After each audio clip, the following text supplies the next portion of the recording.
নমস্কার, আমি পলি। আমার নতুন একটি মিনি ব্লগে আপনাদের অনেক অনেক স্বাগত।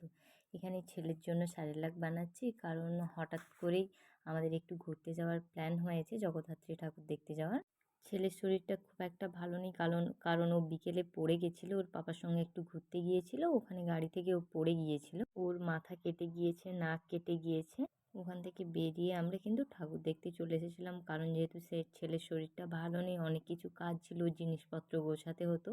সেই কারণে আর ভিডিওটা চালু করিনি। ওখান থেকে একদম এইখানে ইচ্ছেপুর এই জায়গাটার নাম, এইখানে ঠাকুর দেখতে এসেছিলাম। তো চলুন, ঠাকুর তো দেখা হয়ে গেছে, এখন বাড়ি যাই। কিছু ওখানে আমরা খাওয়া দাওয়া করেছি, সেই কারণে সবার পেটটা ভারী আছে। আর বাড়িতে এসে একটু করে আলু ভাতে ভাত করব, এরকমই ইচ্ছে আছে। সেই কারণে প্রথমে আমি ওর দুধটা ছিল, ও কয়েকদিন ধরে চিড়ে ও কিছুই খেতে যাচ্ছে না, সেই কারণে ওর দুধটা রয়েই যাচ্ছে প্রত্যেক দিন 500-র মতো। তাই ভাবলাম যে ওকে কিছু অন্ন